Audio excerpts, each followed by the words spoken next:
Ինչ վերաբերում է երկրորդ հարցին, որ խուսափում են դիմել բուժման, այս խնդիրը միշտ եղել է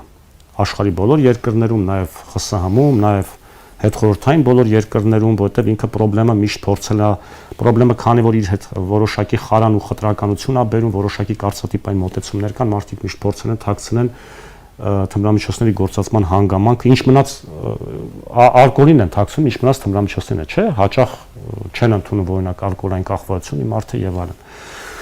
Իհարկե վերջին տարիներին ահագին փոխվել է, դա պայմանավորված էր բազմաթիվ գործոններով, որ իրականում խարանը բավականին նվազել է։ Եթե օրինակ մենք 10-15 տարի առաջ տեսնեինք դիմելությունը շատ ավելի ցածր էր, այսինքն վստահությունը նարկոլոգիական բուժման նկատմամբ շատ ավելի ցածր էր, քան ներկայումս։ Այս առումով առաջընթաց իհարկե կա, բայց դե իհարկե մենք շարունակում ենք պնդել, որ իրականում բուժում պետք է, բայց շատերը